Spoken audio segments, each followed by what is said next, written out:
Este 15º Fórum Internacional de Administração é uma promoção e realização do Conselho Federal de Administração, CFA, e Conselho Regional de Administração do Rio Grande do Sul, CRA-RS, copromoção do Conselho Regional de Administração do Rio de Janeiro. Os patrocinadores deste evento são o Conselho Regional do Mato Grosso, o Conselho Regional de Minas Gerais, o Conselho Regional da Bahia, Brasil Prev e Kia Sun Motors. Contamos ainda com o apoio da Prefeitura Municipal de Gramado, Gramado Tour, Convention and Visitors Bureau Gramado e Canela, e a agência oficial do evento é a Vento Sul Turismo. Solicitamos a todos que mantenham seus celulares no modo silencioso durante as atividades neste auditório. Também informamos que a comissão organizadora disponibiliza uma ambulância para atendimento dos participantes do evento que necessitarem de qualquer tipo de atendimento. Começamos este primeiro dia do evento com a conferência que traz como tema Indústria 4.0, modelos sustentáveis. Convidamos para subir ao palco, como coordenador desta atividade, o administrador Hélio Tito Simões de Arruda, presidente do Conselho Regional de Administração do Mato Grosso.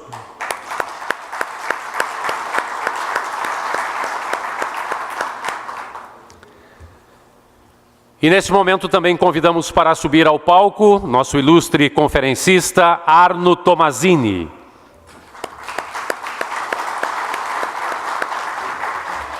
Arno Tomazini é natural do Rio Grande do Sul, formado em Engenharia Mecânica pela Pontifícia Universidade Católica do Rio Grande do Sul, com especialização em Engenharia de Produção pela Universidade Federal do Rio Grande do Sul e Engenharia de Segurança pela Unicinos. Mestre em Engenharia pela URGS, atua desde 1987 na Steel Ferramentas Motorizadas Limitada, onde iniciou sua carreira como estagiário de engenharia. Foi gerente de produção, gerente de engenharia, gerente industrial, diretor industrial e atualmente é vice-presidente de operações, respondendo por toda a área industrial de engenharia de produtos, de planejamento de importação e de exportação da Steel. É diretor do Sindimetal, Sindicato das Indústrias Metalúrgicas, Mecânicas e de Material Elétrico e Eletrônico de São Leopoldo, presidente do Conselho Consultivo do Instituto Senai de Inovação em Soluções Integradas em Metal Mecânica e durante 6 anos professor coordenador da Escola de Engenharia da Unicinos. E também convidamos para subir ao palco o nosso ilustre conferencista Daniel Duarte. Pode ir,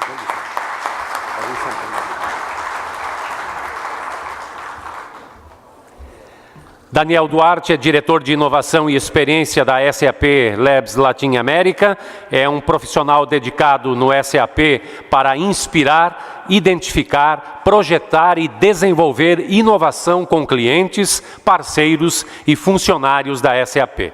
Responsável por alavancar a inovação feita pela linha de negócios regional e aumentar a marca SAP como uma empresa inovadora.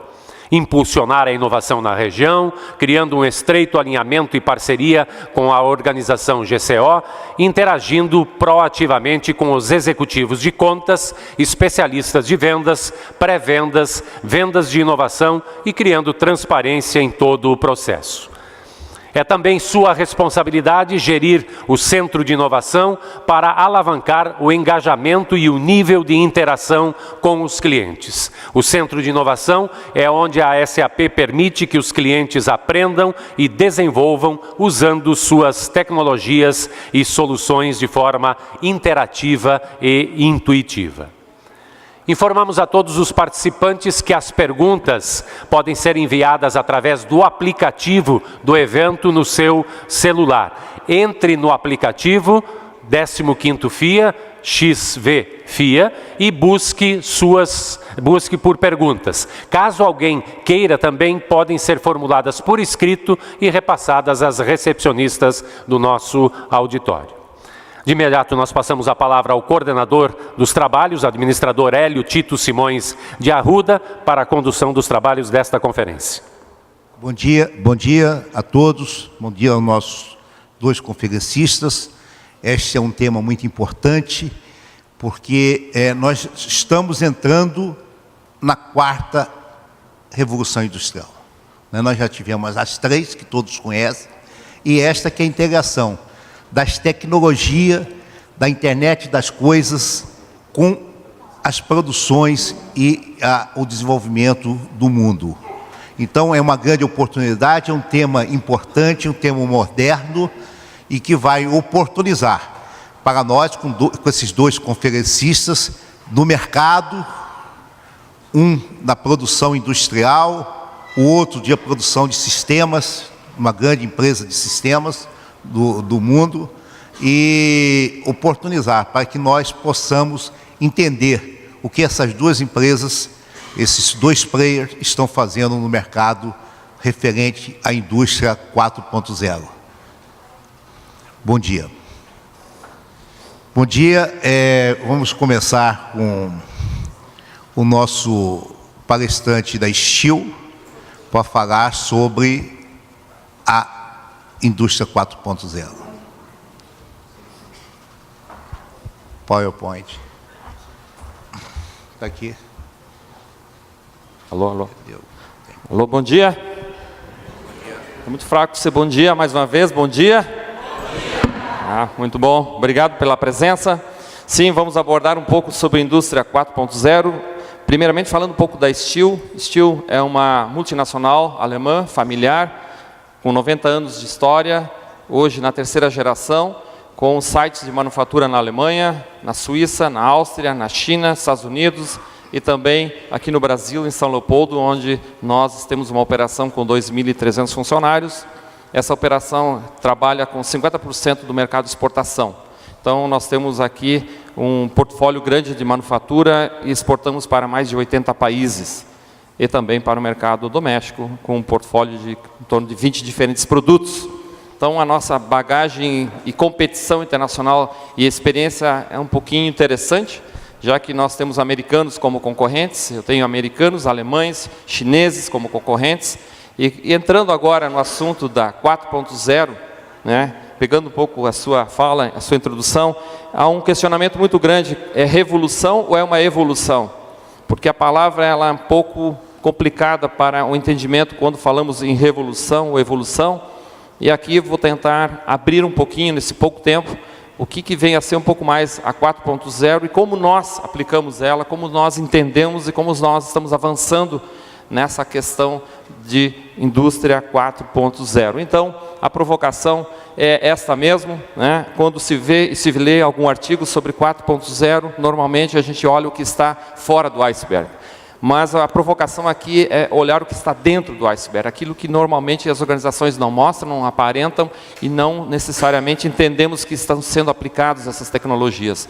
Então vamos hoje trabalhar com o iceberg invertido, né, uma provocação para fazer uma sinapse mental um pouco diferente hoje aqui nesse nosso encontro.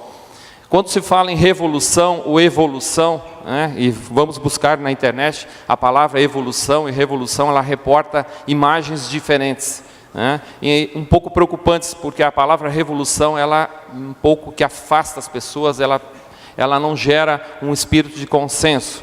E a imagem, ela mostra um pouco isto. Enquanto falamos em evolução, é uma tendência, né? Para quem acredita no ser humano, essa evolução, mas talvez, simplificando um pouco a imagem, poderia dizer que todos nós temos escova de dente em casa, né? Usamos todo dia, também é uma evolução, não é verdade? É uma evolução que passou desde os antigos romanos, como é que utilizavam a escova de dente deles e qual é a tendência das nossas. Então, 4.0 é uma provocação. Será que é uma revolução? Nós entendemos na empresa alemã que nós estamos numa evolução, só que uma evolução numa velocidade maior. Então, é nesse sentido que nós abordamos a nossa empresa lá. E aqui também, a bibliografia muito pouco explica e fala sobre 4.0, mas tem outros termos que se utiliza muito hoje em dia. A fábrica inteligente, se vocês olharem, tem a manufatura digital, indústria digital. Os americanos usam muito o Smart Factory. Há um conjunto de novos termos, novas nomenclaturas hoje para tratar como é uma indústria 4.0. 4.0 parece que simplificou muito para nós, principalmente no Brasil, mas vocês vão ouvir manufatura avançada, puxa, manufatura inteligente. Gente, tudo isso leva, no fundo, só tem um caminho. O princípio todo é o mesmo. Na realidade, o que nós queremos é isto. Independente do nome que se dá, da nomenclatura que se utiliza, o que queremos é aumentar a competitividade das empresas, sempre buscando, então, por meio de tecnologias da digitalização.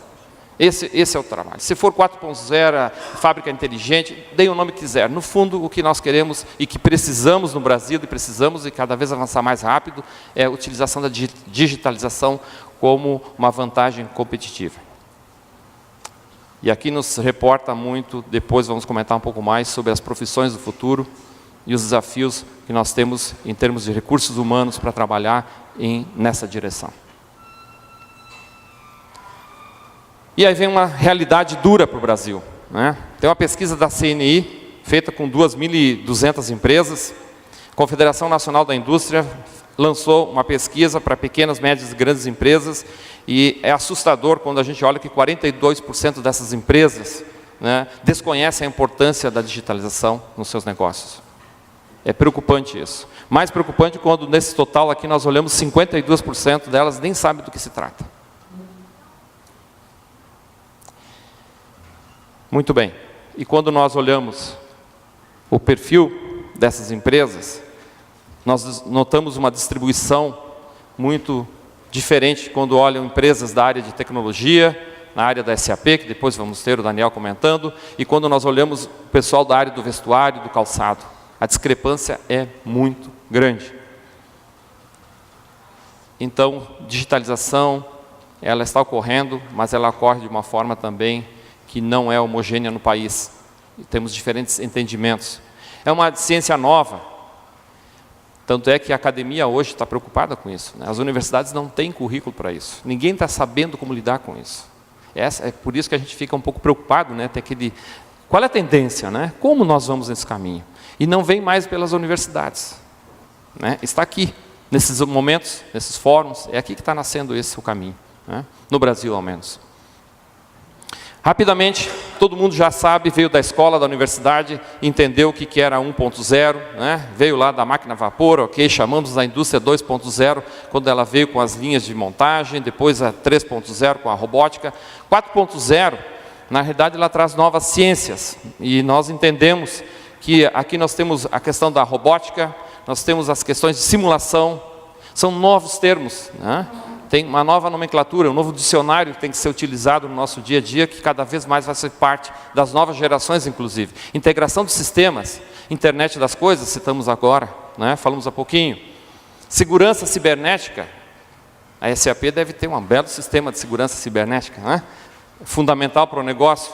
Computação em nuvem, puxa vida, de onde vem isso, né? E assim nós temos manufatura aditiva, realidade aumentada, Big Data. Essas são as ciências que nós entendemos que estão cada vez caracterizando mais o que é uma indústria 4.0, qual é o caminho que ela deve tomar e seguir. Brasil, nós consideramos, e eu considero o Brasil entre a 2 e a 3. Nós temos muitas empresas no 2, 3 estão, a maioria, tentando chegar na 3, e vou abrir um pouquinho agora cada uma, e no 4, pouquíssimas, raras. O que nós imaginamos que estava por vir, né? Em breve teremos isto, a fábrica, né? Onde nós teremos o sistema cyber. Isso ainda era um questionamento que nós pensávamos que não estava chegando, mas já existe, já está aqui, já é presente no nosso dia a dia. E como é que isso funciona, Arno? Como é que nós vamos transformar isso? Como é que nós vamos transformar isso em realidade? Como é que vamos aplicar isso? Nós usamos na empresa, nós chamamos de mandala, uma mandala, né? Onde que nós entendemos que existe uma conexão em todos os sistemas. A visão sistêmica tem que amarrar todos os sistemas. O risco maior de uma organização é tomar um caminho somente. Vamos tomar somente o caminho da robótica. e esquecemos a segurança de sistemas, esquecemos a integração de sistemas. Não dá para trabalhar somente em um ponto. Tem que trabalhar em todos eles ao mesmo tempo. Algumas características dependem da empresa. A empresa, como no caso nosso da Steel, nós vamos mais para a questão da robótica, simulação, integração de sistemas. Talvez o Daniel, na SAP, vai trabalhar muito mais focado e com certeza na segurança cibernética. E assim, cada empresa tem que ter o seu forte, o seu caminho, aonde deve tomar a sua direção. Mas não dá para esquecer o todo.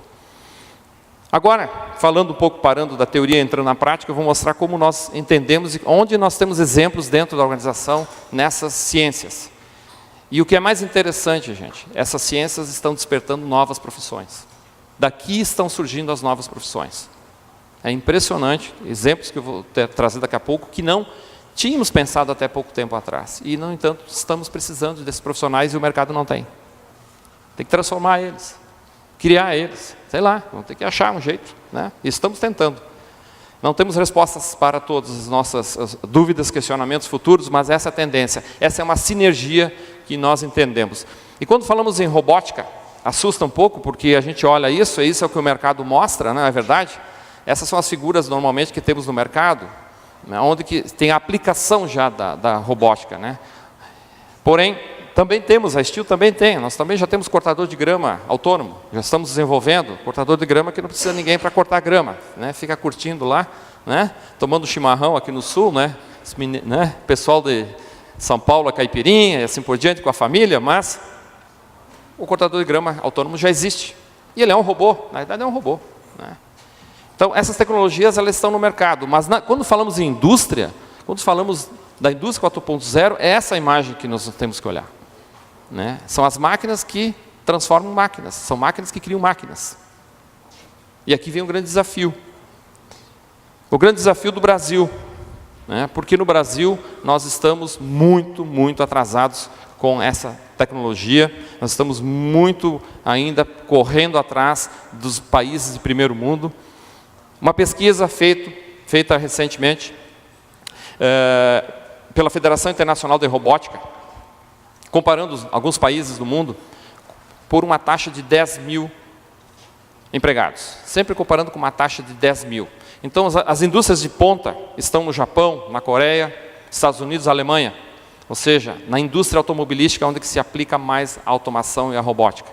Já na média das demais empresas é a coluna vermelha. Já se percebe uma defasagem muito grande nas demais indústrias. Então, a indústria automobilística ainda é que está puxando toda essa tendência de, olhando a mandala, sempre lembrando, na parte da automação e robótica. No Brasil, daqui na Steel, eu tenho uma correlação de que faço o acompanhamento, eu tenho que competir lá fora, né? Então, este ano, eu estou com 681 robôs na proporção de 10 mil funcionários. Eu estaria hoje numa escala próxima da França, talvez com a Espanha, e em 3 anos vamos chegar a uma taxa de 1000. A taxa de 1000 significa que eu estaria próximo da Alemanha hoje. Mas a Alemanha daqui a 3 anos, meu projeto é para aqui 2020. Agora, em 2020 a Alemanha já vai estar num outro nível. Então, qual é a mensagem? Eu já estou 3 anos defasado em relação aos conceitos de robótica e de automação na indústria comparando com a Alemanha. Essa é uma relação que a gente faz. Muito bem, então, quando falamos em automação, sistemas, entendendo indústria 4.0, esse é o caminho. Existe uma outra ciência, chamada simulação. O que é isso dentro da indústria 4.0? Simulação, você utiliza, no nosso caso, modelos matemáticos via computador para resolver problemas. E aqui eu tenho engenheiros ou engenheiras, né, tanto faz, que têm a habilidade de encontrar um problema e resolvê-lo. Então, no círculo vermelho ali é um componente que nós temos na indústria com um problema. E ela, por simulação matemática, usando computadores, algoritmos, e aí vem outra base da indústria 4.0, utilizando os algoritmos, ela encontra uma solução, no círculo amarelo lá, o problema foi resolvido. Essa é uma nova ciência, essa é uma nova profissão, esse é um novo conhecimento. E onde é que está esse povo? Onde é que está a escola que está formando isso? Pouco. Vai aprender fazendo. Aprender com os mais velhos.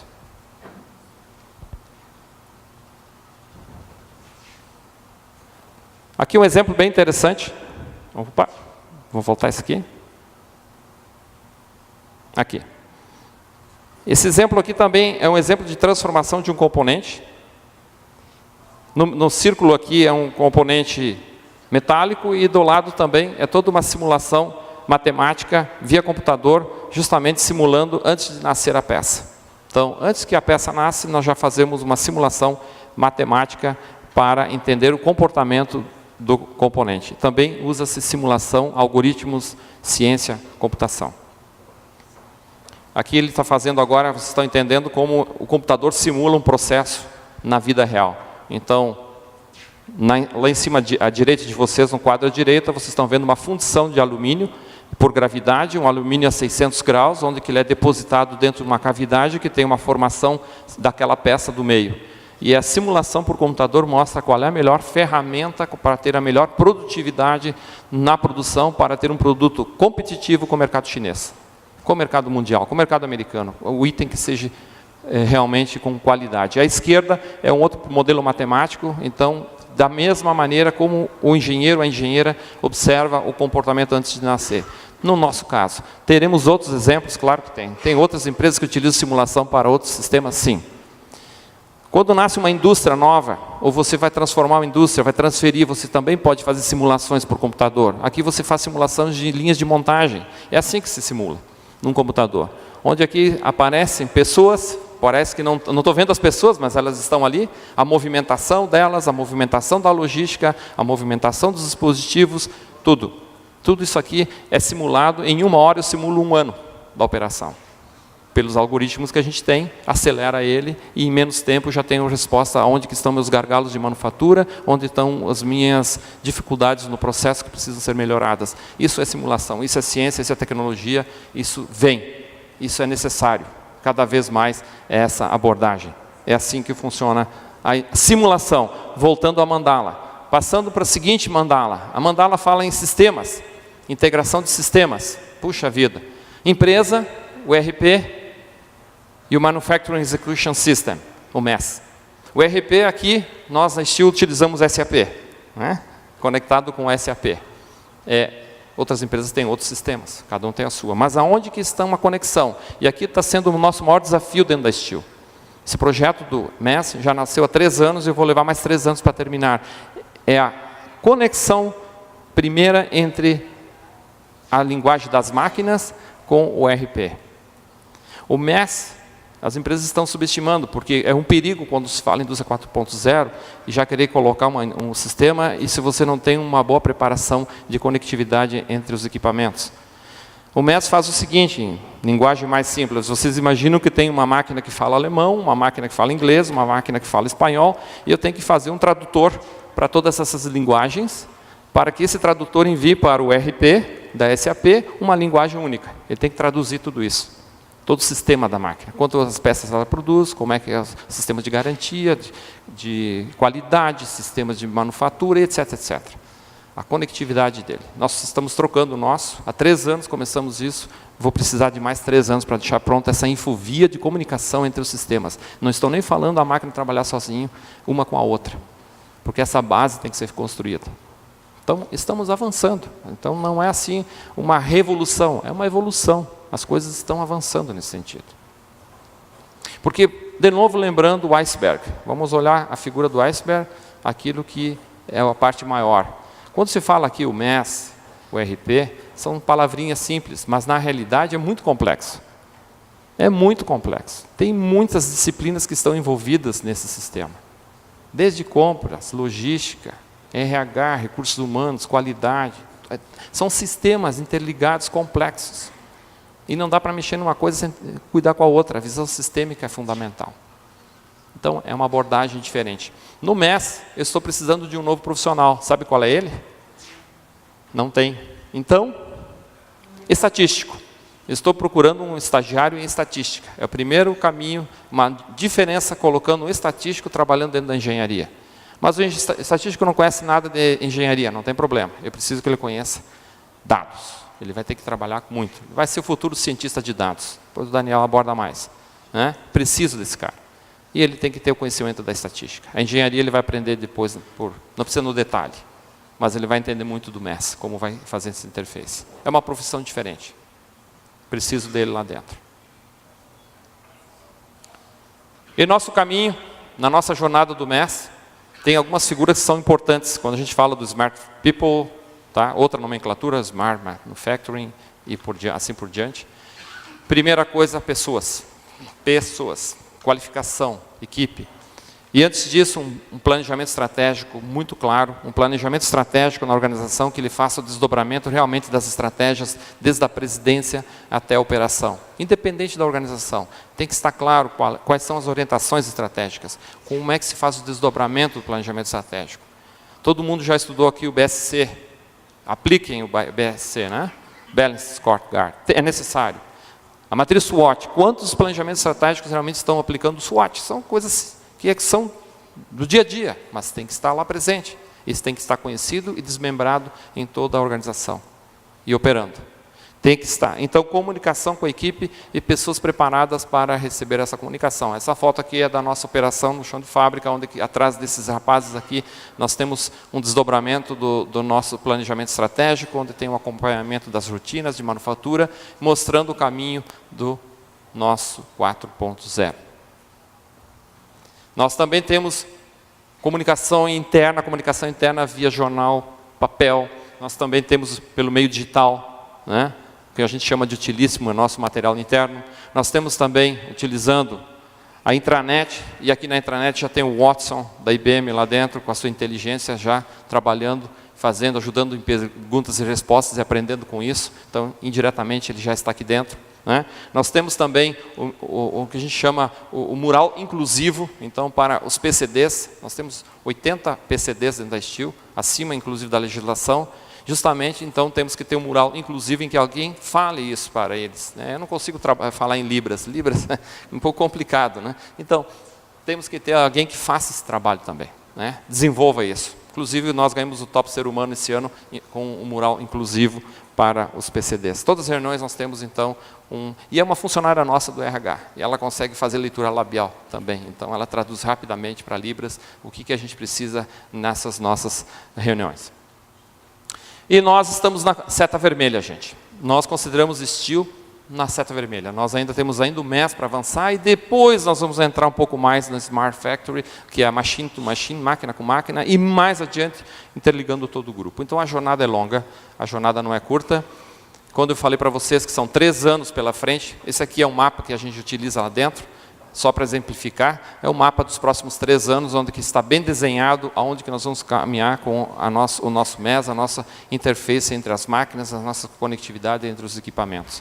Né? Está bem claro, e esse é o caminho que a gente está fazendo. Investimentos, sim, substituição de máquinas também, mas principalmente conhecimentos de pessoas que possam ajudar a fazer essa mudança, esse movimento aos poucos. Ok, internet das coisas, isso é conhecido, a gente também tem, eu não vou abrir aqui porque algumas coisas são estratégicas, mas também estamos cada vez mais pensando na conectividade dos nossos produtos, também estamos cada vez avançando mais em fazer com que esses nossos produtos tenham sistemas de conexão, mas ainda bastante embrionário. Nós acreditamos aqui que temos que avançar muito em relação a esse tema dentro do grupo. Esse é um item bastante preocupante com todos nós. Acredito eu que qualquer empresa que queira cada vez mais avançar nas questões de digitalização terá que se preocupar com a situação dos hackers, com a questão da situação de como é que serão tratados os dados, as informações. E aqui é uma política das empresas. As empresas têm que ter uma política bem clara como será tratado isso. Como vão utilizar o celular na empresa? Como é que ficam os computadores, os notebooks? Né? Nossos notebooks lá a gente chama que não passa de uma máquina de escrever, porque é todo bloqueado, no nosso caso. É padrão, uma máquina padrão no mundo todo, da Lenovo, e não entra nem pendrive lá, não acessa. Internet é bloqueado dentro da empresa. YouTube não pode utilizar. E assim vai, é sério. Tempos atrás um fornecedor nosso entrou numa máquina nossa, um computador lá de uma operação, para resolver um problema operacional, tinha um vírus, esse vírus acabou passando para nós, chegou lá no firewall da Alemanha. Rapidinho, e ninguém sabia. Ainda bem que o sistema segurou, né? Mas é uma preocupação, gente. E isso, cada vez mais, as empresas vão ter que se preocupar. Eu vou querer colocar chip nos meus produtos para vender no mercado. E se alguém vai lá e hackeia teu chip? É uma preocupação da indústria automobilística, né? É o carro autônomo, mas se alguém hackeia teu carro e depois desvia, te sequestra, ou provoca um acidente, uma ameaça, esse tema aqui, profissionais para essa área aqui vão crescer muito. O mercado vai precisar muito de gente que tenha essa expertise. E preocupação em pensando isso. Porque eu posso colocar isso na minha empresa, mas e as consequências? Eu não tenho conhecimento dessas consequências depois. Então, é um desafio que está surgindo e que virá cada vez mais. Meu tempo está acabando aqui? Muito bem. Rapidinho aqui, computação em nuvem. Esse é um tema que nós trabalhamos, é uma preocupação do grupo. Nós não temos muito trabalho em computação em nuvem, justamente pela segurança cibernética hoje, mas na intranet, o que nós temos é o Watson lá dentro, rodando já com algumas informações e para acesso de todos na intranet. Manufatura aditiva, de novo, gente, eu estou dando giro na mandala, tá? Manufatura aditiva é impressora 3D, o mais conhecido, fabricar produtos 3D. No nosso caso, não é um produto. Aqui nós não fabricamos produtos para o mercado em impressoras 3D, nós utilizamos as impressoras 3D para os nossos processos de prototipagem. Então aí a gente faz prototipagem com vários diferentes materiais para testar o produto, a resistência mecânica, etc. Ganha-se tempo disso, tempo em desenvolvimento de produtos. Aquilo que levava talvez 6 meses, 1 ano para se conseguir, agora em 1 mês ou menos até eu já tenho um protótipo pronto para teste. Então a aceleração, porque o mercado demanda cada vez mais produtos em menor tempo, mas tem que ter qualidade, tem que ter custo, né? Tem que ter um bom preço e assim vai. Realidade aumentada, fechando quase a mandala, realidade aumentada nós utilizamos hoje para o treinamento das nossas concessionárias, algumas coisas já em realidade aumentada, com os óculos aqueles em realidade virtual. Isso também é interessante, outras profissões, outras aplicações estão surgindo em relação a isso, para qualificação, não só para games, e enfim, N mercados estão surgindo em função disso. Semana passada, inclusive, eu estava com o manual, primeiro manual que a gente conseguiu construir lá dentro, manual de instruções para operar essa máquina, e que você coloca o iPad em cima do manual e ele te joga para fora uma imagem e você consegue ver o funcionamento da máquina virtualmente. Coisa interessante isso para a qualificação e treinamentos dos novos profissionais. Essa juventude tem o conteúdo é o mesmo, só se utiliza um meio diferente. O conteúdo que está naquele manual ali em papel é o mesmo que eles estão recebendo da nova geração, só que o meio está sendo diferente. O meio está sendo agora pela tecnologia. E o manual ele faz essa realidade ampliada, ele joga para fora, ele amplifica a imagem e você consegue ver o processo operando numa sala, no escritório sem ter que estar na operação lá embaixo. Isso é novo ainda, é muito recente, difícil encontrar empresas que trabalham com isso, que tenham muita experiência nisso. No Brasil isso ainda também. Profissionais que entendam como fazer isso e com um custo relativamente adequado, que também não é muito barato fazer isso ainda hoje. Big Data, interessante, Big Data, né? De novo, fechando a mandala praticamente. Hoje nós utilizamos a grande concentração de dados, hoje na manutenção preditiva, né? Esses eletrocardiogramas aqui, né? Na realidade, né?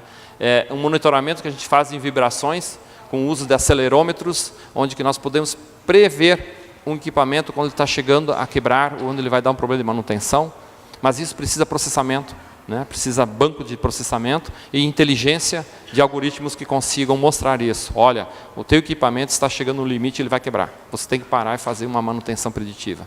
Poderia dizer no automóvel isso, poderia dizer em outros sistemas, pare o teu carro porque ele vai quebrar também. Então, mas precisa processamento, algoritmo, gente que entenda como trabalhar com isso. Então, essa é uma linha, gente. Eu não quero tomar muito tempo, meu tempo acho que acabou já, meu tempo acabou. E, então, teremos as sessões de perguntas daqui a pouco, mas também fica aqui o meu contato, meu e-mail, enfim, para esclarecimentos posteriores, em alguma visita, algum detalhe que vocês queiram ver. Gente, eu tentei resumir em 20, 30 minutos alguma coisa que talvez precisaríamos uma tarde inteira conversando, mas é para contextualizar um pouco mais e deixarmos menos apreensivos nós mesmos, né, em relação ao que vem por aí com a indústria 4.0. Não é nenhum bicho-papão, mas também nós temos que nos mexer. Tá bom, gente? Da minha parte, muito obrigado.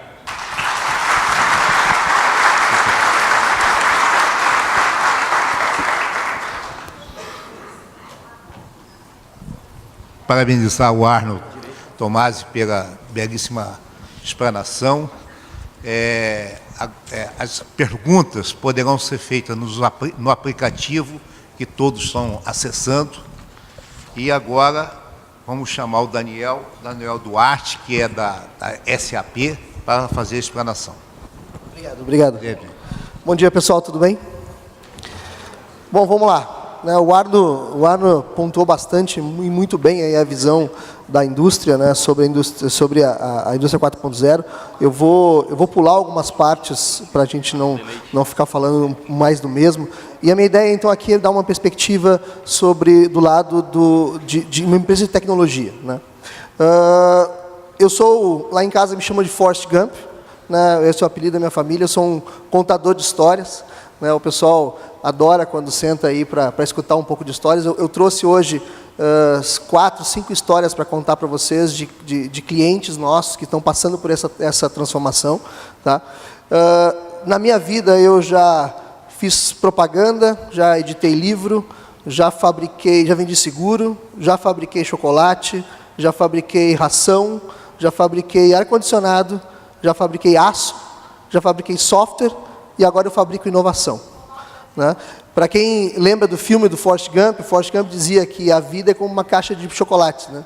A gente nunca sabe o que a gente vai pegar, né? Eu odeio aquele bombom de cereja, né? E eu sempre dou azar, às vezes, de pegar aquele bombom de cereja. E às vezes a gente tem que comer aquele bombom de cereja e viver aquela aventura, né? Eu falo aventura porque isso é uma das belezas da administração, né? A gente tem essa multidisciplinaridade na veia, desde que a gente sai da universidade, né? Mas eu acho que, como o Arno falou, a universidade tem que se aproximar muito e mesmo e rápido da indústria e da indústria que está fazendo a transformação digital, porque a chance de você sair de uma universidade e pegar um bombom de cereja e aquele bombom de cereja não somente não ser saboroso para você, mas estragar a sua vida, né, por muito tempo, ela é muito alta. E lembrando de novo do filme, né, o filme ele acaba se passando sempre num banco de uma parada de ônibus. Então, espero que as histórias sejam, a empatia que a gente cria aqui, as histórias que eu vou contar para vocês, façam que vocês fiquem aí sentados na cadeira e percam o ônibus de vocês, né? O pessoal no filme, essa senhora, ela chega a perder o ônibus para continuar escutando um pouquinho da história do Forrest. Mas só para vocês entenderem, né, o Arno falou muito da SAP. Só para vocês entenderem, nós somos, então, uma empresa de software, nós somos hoje a maior empresa de software de gestão do planeta. Tá? Só para vocês terem uma ideia de números, nós faturamos por ano 22,6 bilhões de euros. Tá? Em termos de PIB, 71% do PIB mundial passa por um sistema SAP. No Brasil, 51% do PIB brasileiro passa por um sistema SAP. Se você olhar as maiores marcas da Forbes, todas da lista da Forbes usam SAP. Tá? Então, o que acontece? Como a gente acaba tendo essa permeabilidade em várias indústrias, eu acabo, no meu papel aqui na América Latina, né, e por isso eu fiz a brincadeira de que eu produzi um pouco de cada coisa da minha história. Agora, antes, essa brincadeira que eu fiz de eu produzir né, chocolate, ração, isso foi minha experiência profissional do passado. Só que isso acontecia em 3 anos, 5 anos. Agora, pessoal, eu transformo a vida das indústrias em 3 meses. Eu tenho projetos de co-inovação com as indústrias, eu vou contar alguns para vocês. Eu vou contar um que a gente fez esse ano com o Burger King, que a gente fez em 1 mês. Vocês têm ideia de que é isso? 1 mês? Em 1 mês, você estuda metade, talvez 1/10 do que é uma cadeira na faculdade, ou às vezes tem indústria que a coisa continua exatamente igual no final do mês. Tá? Então, essa é a velocidade que a gente está vivendo hoje. Eu trabalho no laboratório, tá? A gente trabalha aqui no Rio Grande do Sul. Isso é uma coisa que eu convido vocês a conhecer. Esse é um laboratório responsável por toda a América Latina. Tá? Nós somos hoje 18 laboratórios no mundo. Tá? Ele fica ali em São Leopoldo. Tá? Hoje a gente tem nesse laboratório quase 1000 pessoas dedicadas à pesquisa e desenvolvimento para toda a América Latina. Então a gente atende clientes de todos os setores, né, do México para baixo. E uma informação legal para vocês entenderem um pouquinho do perfil nosso do laboratório. 84% da nossa força de trabalho são millennials. Millennials, leia-se geração Y. Por que a gente traz essa gente para dentro? Nós somos uma empresa, como vocês viram aí, de 45 anos de história. Alemã, tradicional, de engenharia, né, e que fazia software como o engenheiro alemão fazia software, para ele. Agora, pessoal, o software tem que ser feito para o cliente, e de verdade. E fazer software para o cliente é como você consome hoje o aplicativo da Apple Store, da Google Play. Ninguém não vem com um catálogo de treinamento para você usar o Waze. Você baixa o Waze e usa. No mundo corporativo, nós sempre fomos famosos por, eu vou implementar na Steel lá, E eu tive que investir, ou a Steel teve que investir, meses de treinamento, de capacitação, para que um profissional, seja da engenharia, de compras, aprendesse a usar o meu sistema. Eu não posso mais viver dessa forma. Tá? E eu não posso viver dessa forma porque essa transformação é tão rápida, que lembre-se, hoje a SAP compete com grandes players lá em cima, para ser os maiores do mundo. Mas eu tenho players entrantes que se conceberam há 3 anos atrás e hoje estão batendo na minha porta. Por que eles estão batendo na minha porta? Porque o approach, a forma que eles desenvolveram o software deles, já é dessa forma de fácil consumo. Então, eu não posso mais perder meu tempo, então eu tenho que incorporar dentro da minha organização, que já tem uma certa idade, esse perfil de profissional, né, para construir a nova geração de software para a gente. Tá?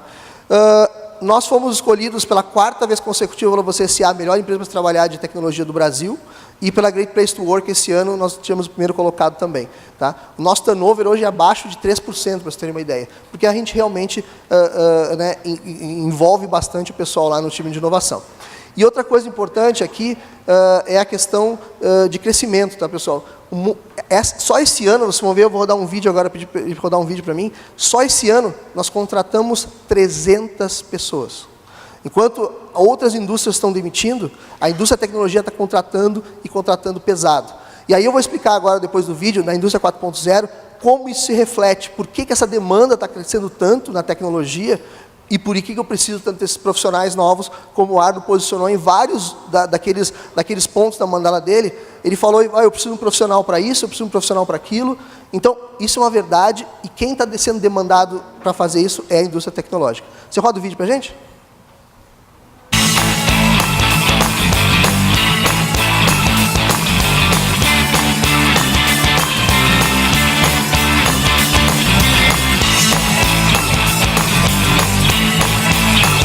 We are in the south of Brazil, in a state called Rio Grande do Sul. The capital city is Porto Alegre. It's the right location for SAP to be here. This is the only lab in Latin America. We are the research and development organization of SAP, and we have 15 such labs around the world. So that makes the labs network. Here what we do is, in addition to research and development, we have the support units, and we have more than 15 lines of business operating from these labs, supporting our customer base in Latin America and of course in the Americas as well. We are a young lab with a lot of passion, enthusiasm and a lot of innovation. In this technological world, young people have this in DNA. So we know that they can be very creative. We have an informal environment, but at the same time, it's a very productive place.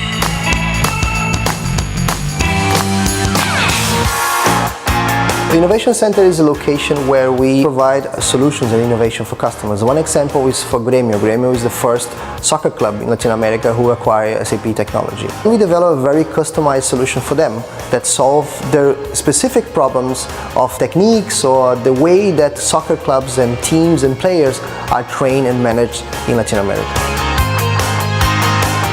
You are invited to visit this location, this lab. This is a fresh and young lab with a lot of people that are dedicated to solve and make your process simpler.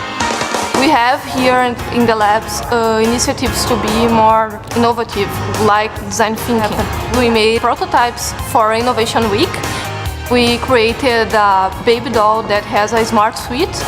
We're connecting with sensors, then the sensors send the temperature, the heartbeat of the baby to HANA, then we analyze it and the parents can see what is happening with the baby.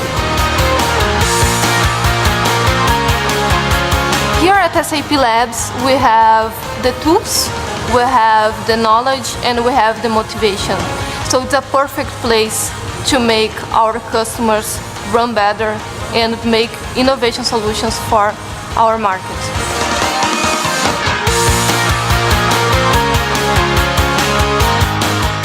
We have here at the MCC what we call the one team approach, where we have colleagues from different areas sitting together, focusing on the successful implementation, deployment, and adoption of innovation solutions, such as HANA, Cloud, Mobile.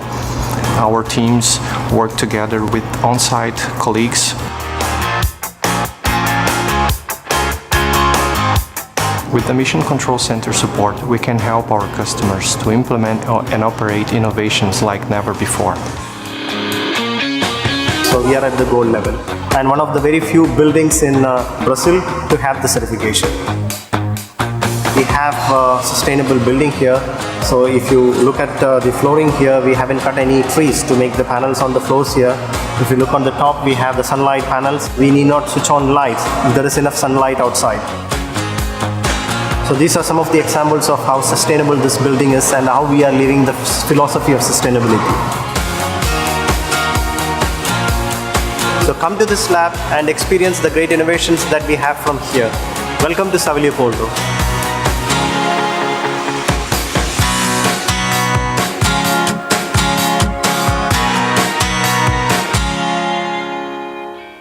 Pessoal, eu trouxe esse vídeo, né? Parece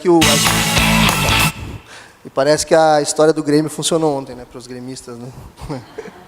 Eu trouxe esse vídeo para vocês terem uma ideia um pouquinho do que é esse laboratório que a gente tem no Rio Grande do Sul, tá? Para vocês terem uma ideia, o governo do estado foi pela primeira vez em 10 anos de história do laboratório, só no passado, nesse laboratório. E olha o potencial que a gente tem lá para trabalhar junto. Então, a gente realmente é desconhecido. E a gente está ali em São Leopoldo, próximo de todos vocês e próximo do Brasil, e as pessoas não sabem que a gente está por ali. Tá?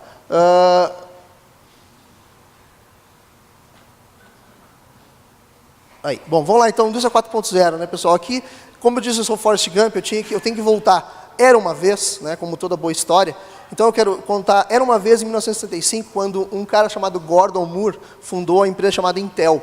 Você deve conhecer, né, a maior fábrica de processadores, todos os computadores de vocês, ou celulares, hoje usam processadores da Intel. E lá em 75 ele criou uma lei, que ele chamou de Lei de Moore. O que é essa Lei de Moore? Ele disse o seguinte: a cada ano, o meu processador, né, que eu estou construindo, ele vai ter uma capacidade matemática que vai duplicar a sua capacidade de processamento, ou seja, duplicar a capacidade de cálculo. E se você colocar isso num gráfico, você cria uma linha exponencial, né? Você cria uma curva exponencial. A cada ano duplicando, né, você cria essa linha exponencial. E é por isso hoje que nós temos computadores no bolso da gente. Agora, se você pegar qualquer indústria, pega a indústria automobilística, por exemplo, ela teve um crescimento linear. Porque se ela tivesse um crescimento exponencial, carros hoje custariam R$4, fariam 20 mil quilômetros com litro, ou nem usariam combustível. Mas nenhuma indústria teve um crescimento como esse. Então, o que acontece? A base para a transformação digital e a base para a indústria 4.0 está na capacidade computacional que chegou, bateu na porta de toda a indústria e chegou agora a um preço que todo mundo pode pagar. Né? Ou seja, isso proporciona, por exemplo, cloud computing.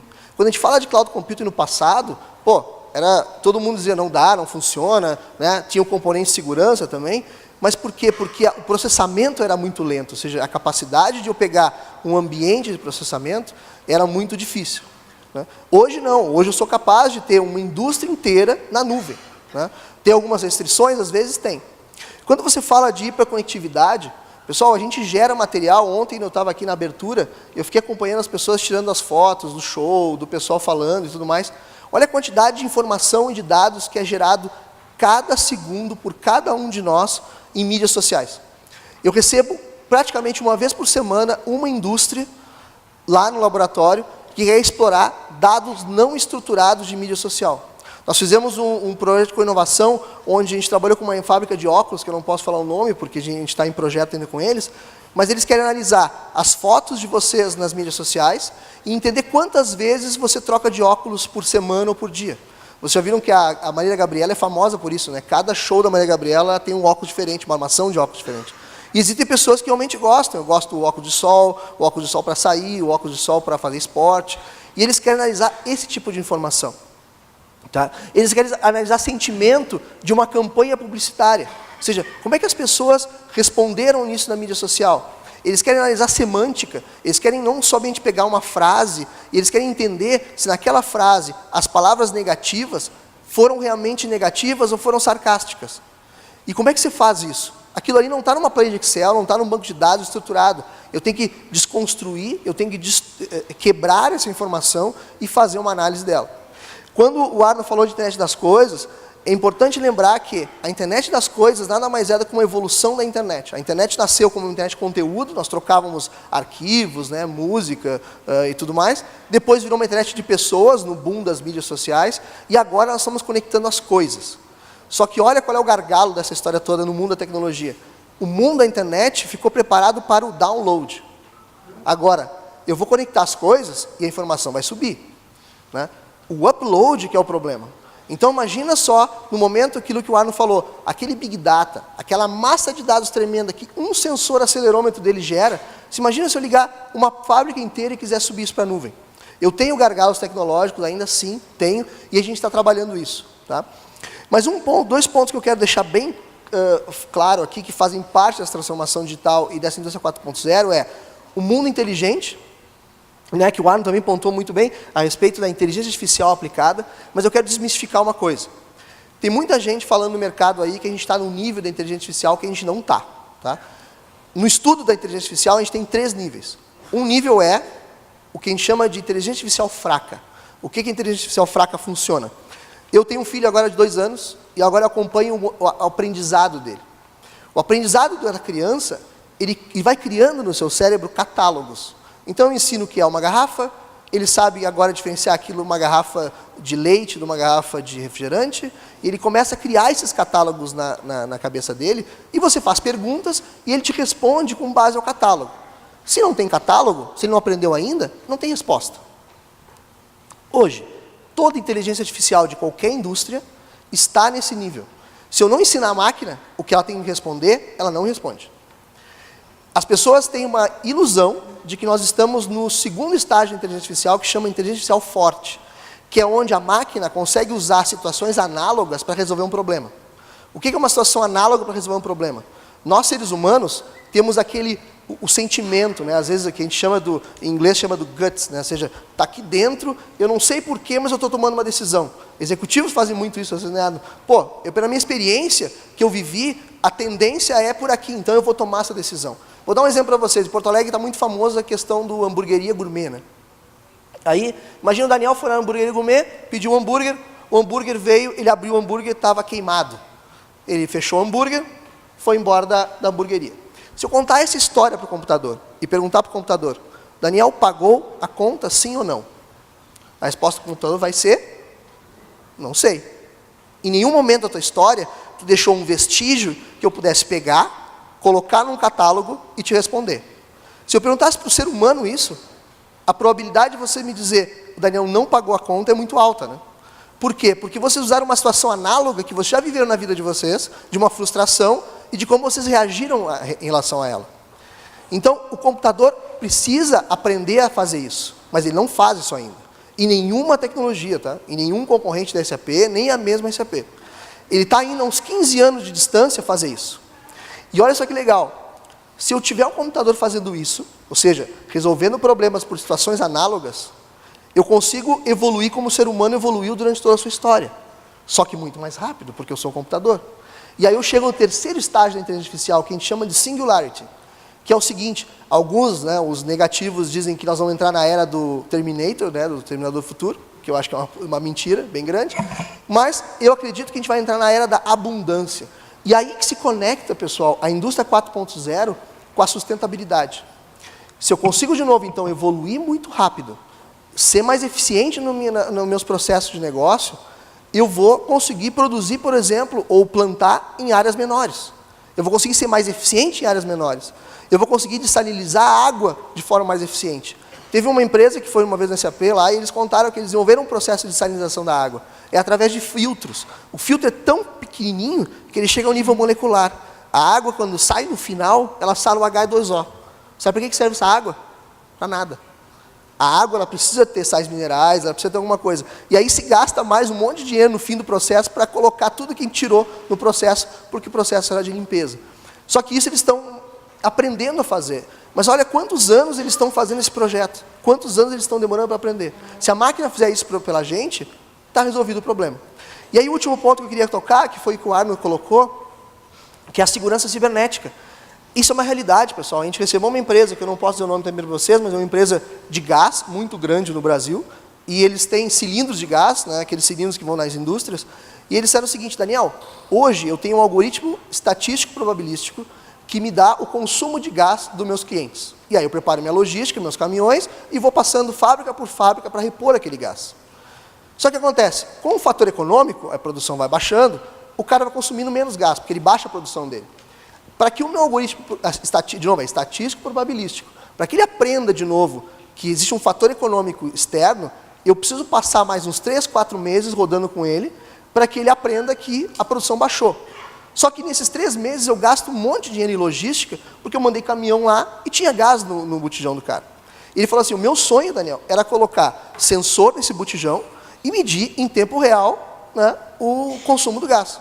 E você deve pensar assim: pô, isso aí vocês fazem com mão nas costas. Sim, realmente, a gente faz com a mão nas costas. Sabe qual é o problema que a gente não faz? Por causa da segurança. Nenhum fornecedor de componente de sensor conseguiu provar para a gente que eles têm segurança para não ser hackeado. E por que essa preocupação? Porque se eu hackeio um sensor desse, eu transformo um cilindro numa bomba. E eu explodo a fábrica do cara. E aí você imagina isso na mão de uma nova profissão que existe nesse mundo da segurança cibernética, que não é mais o hacker. Existe agora uma profissão, que no mercado está se falando, que é o vândalo cibernético. O vândalo cibernético é o pichador de rua. Ele vandaliza a tecnologia só para ver o circo pegar fogo. Tem uma empresa norte-americana chamada Nest, que ela faz um controlador termostato para ar-condicionado de casa, que na Apple Store, se você for nos Estados Unidos, você compra. Aqui no Brasil nunca popularizou, porque a gente usa muito mais split do que ar-condicionado central, né?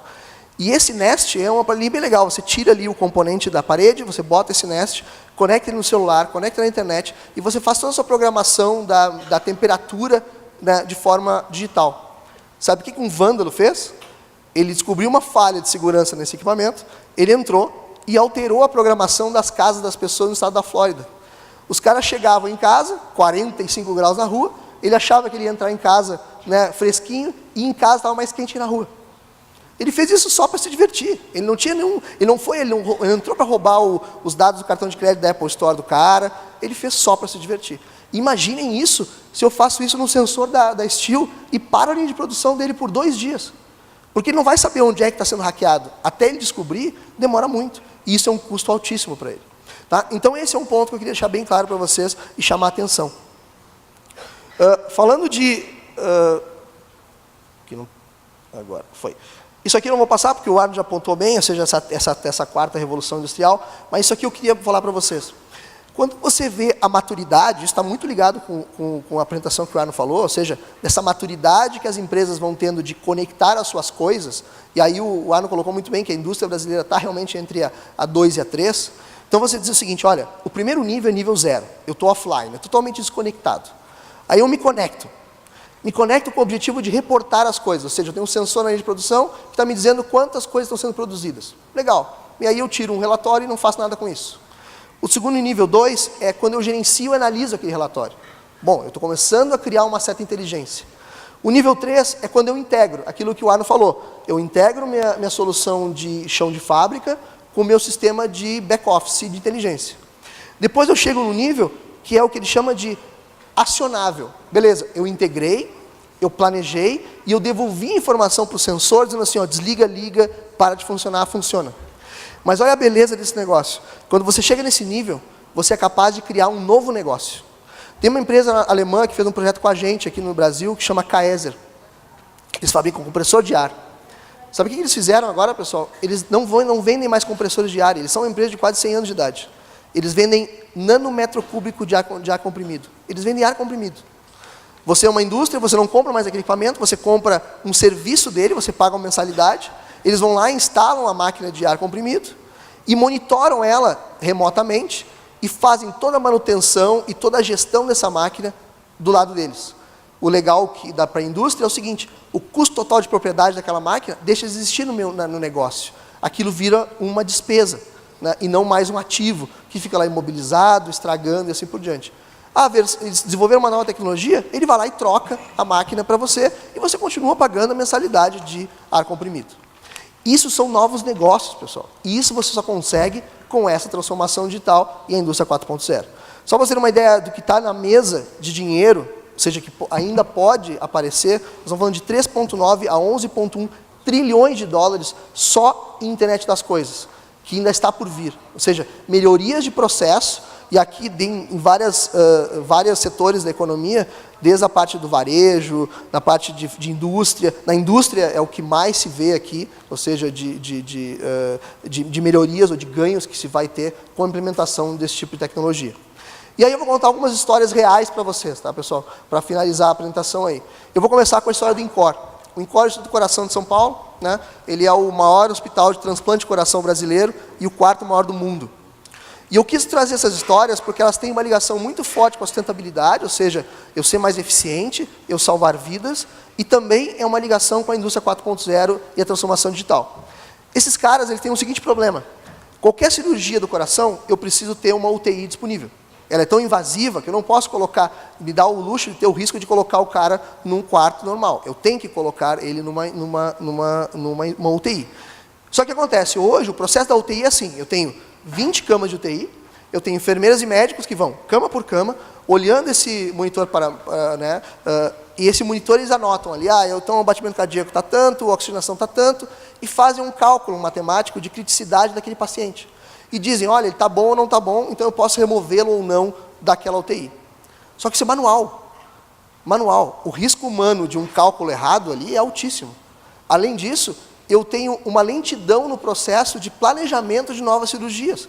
Porque se eu faço tudo isso manual, o cara que está na fila para fazer o próximo transplante está esperando que alguém libere a UTI para ficar disponível. O que nós fizemos? Legal. A gente conectou todos esses caras aí, né? E isso é legal que o Arno colocou.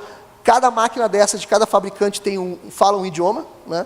E a gente conseguiu colocar a inteligência artificial que faz com que eu consiga prever quando o paciente vai estar estável a ponto de ser removido e colocado no quarto.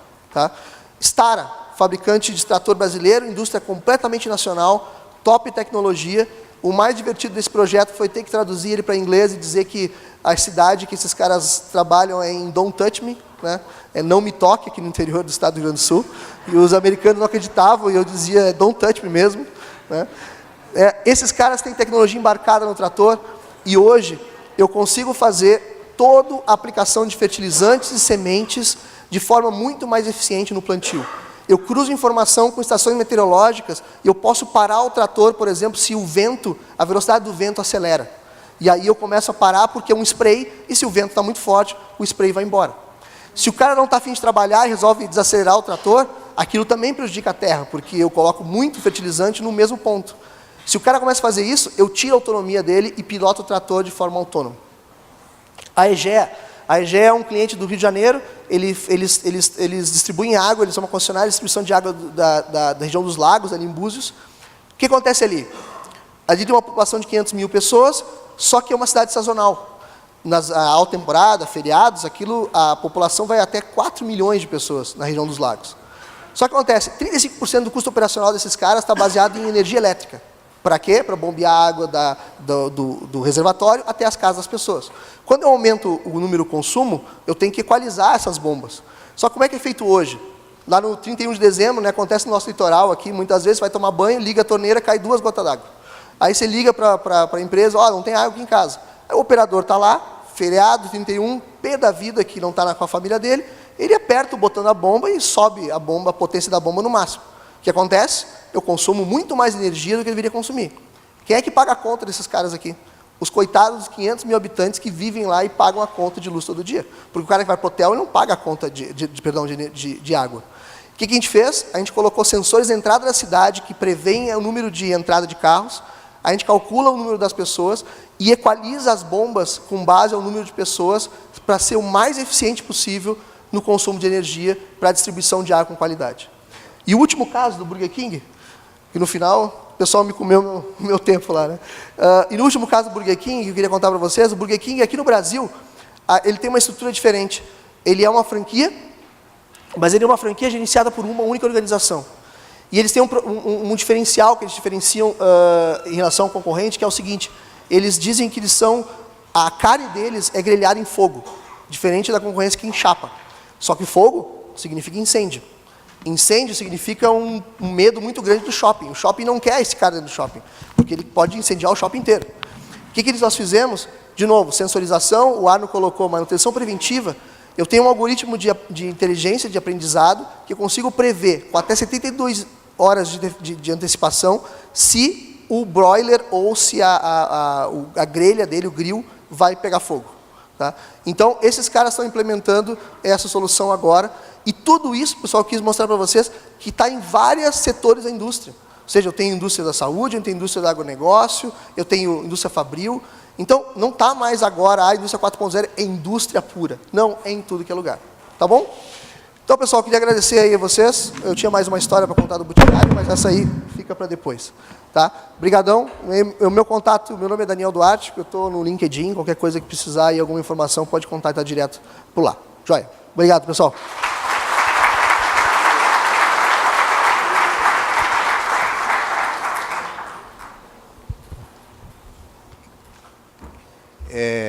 Eu gostaria de fazer um pequeno comentário aqui, antes de fazer as perguntas. Os conselhos, o Conselho Federal já implementou a indústria 4.0, né? O Big Data, e nós estamos implantando em todos os conselhos que assim o desejarem. Eu vou relatar um fato que ocorreu comigo. Eu sou do Mato Grosso, tenho meu registro em Mato Grosso, e a gente tinha a falta de mobilidade no sistema, ou seja, jamais eu poderia, em outro estado, tirar uma certidão, emitir uma carteira, e nesse dia, na Paraíba, em João Pessoa, eu entro com a minha senha, com no sistema lá no Mato Grosso, na nuvem, e imprimo a minha carteira na Paraíba. Daí eu gozei, as pessoas falaram, mas como que você conseguiu fazer isso? Que é a indústria 4.0. Né? Então, nós, como profissão, nós estamos implementando, e o próximo conselho a ser implementado no dia 31 de outubro, será o Conselho do Paraná. E assim por diante a todos os conselhos que assim o desejarem. Então, é uma evolução que as pessoas têm dificuldade de acreditar. E aquilo que você colocou, 2% sabe que existe isso. Né? As pessoas, no início, todo mundo falou, não, isso aí não vai funcionar, não tem condições, como que vai funcionar isso? O mundo mudou. Né? Os aplicativos têm que ser auto-aplicáveis. Não precisa ser a pessoa pegar um manual, né, de 300 edições, que eu lembro quando eu fui uma vez com o pai de um amigo meu, quando veio trazer os Mirages, tinha manuais que eram verdadeira biblioteca. Para você entender aquilo, ele passou 2 anos estudando para trazer o avião para cá, ele e as outras pessoas. Então, o mundo não aceita mais isso. Então, agora vou passar as perguntas. Dei sim. Deixa eu... Uma pergunta do João Alberto. Sabe que existe algumas dificuldades de encontrar profissionais capacitados entre o que a empresa procura e o que o mercado oferece. Quais as competências, qualificações são exigidas de um profissional em um processo seletivo na SAP? Bom, uma das coisas que a gente tem muita dificuldade no Brasil, eu peço desculpa para vocês, mas na verdade eu posicionei a minha apresentação em inglês, justamente por ser um fórum internacional, né? Então eu coloquei todo o material em inglês para pegar o máximo aí do público possível, mas uma das dificuldades que a gente tem no Brasil muito é o idioma. Tá? A SAP é mandatório você falar inglês, e não é falar inglês the book is on the table, é inglês fluente. Tá? Segundo, uma das coisas que a gente busca muito é a capacidade. A gente fala que as pessoas têm que ter um modelo T. O que é um modelo T? Eu tenho que ser uma pessoa abrangente o suficiente para falar de tudo, falar de economia, de política, de sociedade, e eu tenho que ter a base do T, que é uma especificidade ou uma inteligência e um conhecimento da tecnologia. Pode ser tecnologia de Big Data, pode ser tecnologia de internet das coisas, mas eu não contrato no SAP o cara geekzão, aquele cara que só conhece a tecnologia, mas não interage com as pessoas, porque eu não quero aquilo no meu ecossistema. Mas então, assim, os profissionais do futuro são os caras que vão ser cientistas de dados, os caras que vão conseguir trabalhar com a internet das coisas e com Big Data, basicamente. Obrigado. Pergunta da Aline para o Arno, Aline Letts. Arno, Já que as universidades não se preparam hoje para as profissões do futuro, o que você sugere que devemos estudar? Quais são os temas? Aline, onde é que está a Aline? Aline, levanta a mão aí, Aline. Aline. Obrigado pela pergunta, Aline. É um tema complicado esse. Conhecimento, a velocidade do conhecimento, como ele está avançando hoje, versus o que nós precisamos para... Não adianta ter um produto no mercado para ser vendido, tem que transformar isso. Nós estamos como experiência, quando não se consegue um profissional no mercado, fazer ele lá dentro, transformar ele lá dentro. Por exemplo, eu tenho uma profissional formada em administração, né, já estamos no fórum da administração aqui, ela trabalha dentro da engenharia. E ela está fazendo hoje MBA em controladoria. Então, ela está aprendendo um pouco ela tem a base da administração, mas ela tem um conhecimento um pouco da engenharia e está trabalhando com custos. É uma formação nova. Não tem no mercado e tem que transformar essa formação. Outro exemplo, mecatrônica. Mecatrônica, eu faço parte de um conselho, né, do Senai, onde que mudamos o currículo da mecatrônica, só que vamos levar 2 ou 3 anos para termos esses novos profissionais. Então, dentro da Steel, nós fizemos uma coisa muito interessante, e até certo ponto pioneira. Selecionamos de 300 funcionários nossos, 12 jovens, com potencial para estudar mecatrônica. Eles vão passar 3 anos estudando mecatrônica no Brasil, junto com o Senai, porém a certificação deles vai ser validada também para a Alemanha, eles vão prestar provas válidas no Brasil, mas também certificando a Alemanha, então eles terão no currículo essa validação e podendo trabalhar na Alemanha. E durante 3 anos só irão estudar e fazer o dual, estudando e aplicando. É um pouco estranho isso, porque eles continuam recebendo o salário integral deles como funcionário, né? Então, uma coisa que até um menino e uma menina chegou, eu tive dificuldade de explicar em casa. O que estou fazendo? O que tu faz na Estilo agora? Trabalha? Não, eu estudo. Mas tu é funcionária? Sim, eu sou funcionária. Mas então tu não trabalha? Sim, pai, eu trabalho, mas é diferente. Eu estou estudando. 3 anos.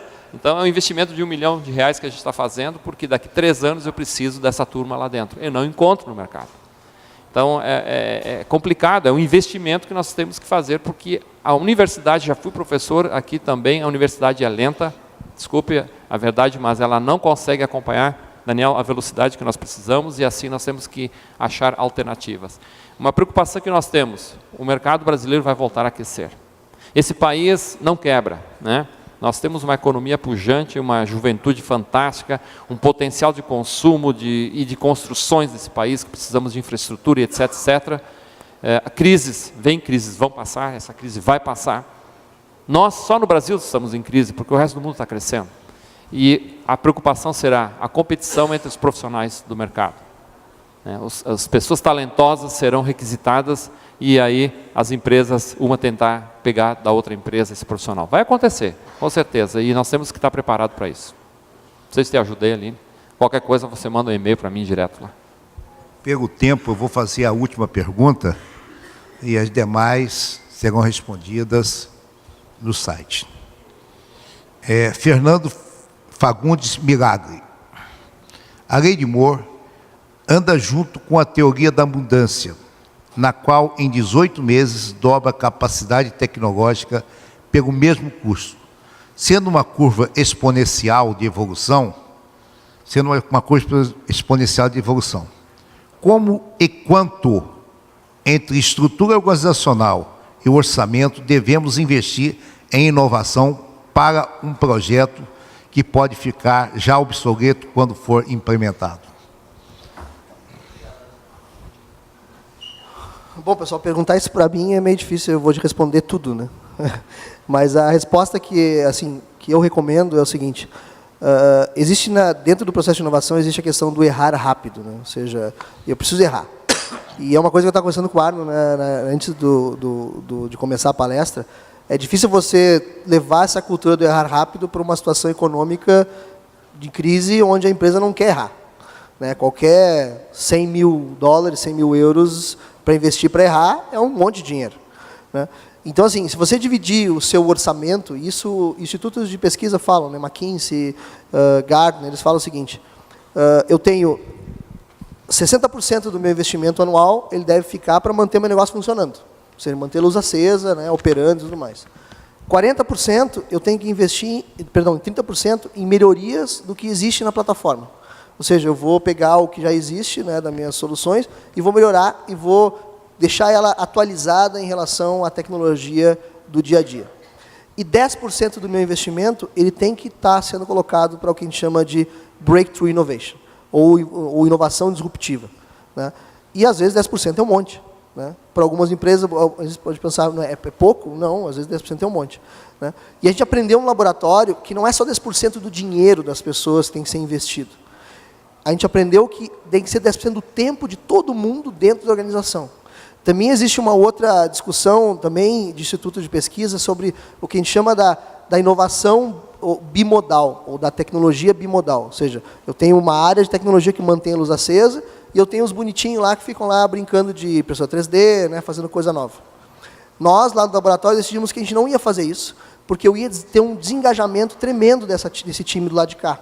Ou seja, eu estou falando de 90% do meu time fazendo coisas business as usual, né? Fazendo coisas do dia a dia, enquanto 10% está se divertindo e errando. O que a gente fez? A gente fez um acordo entre toda a diretoria do laboratório, onde cada funcionário também tem 10% do tempo dele para investir num processo de inovação. A escolha é dele, porque o engajamento é dele.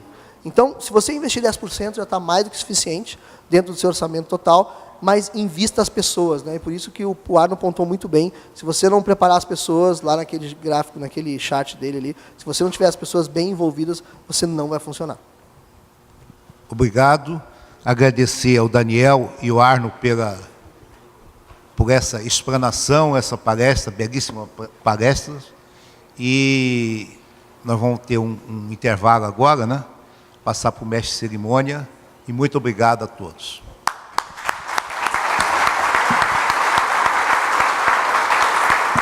Mais uma vez, nossos agradecimentos aos conferencistas, Arno Tomazini e Daniel Duarte. Também um agradecimento ao coordenador desta atividade, administrador Hélio Tito Simões de Arruda, presidente do Conselho Regional de Administração do Mato Grosso.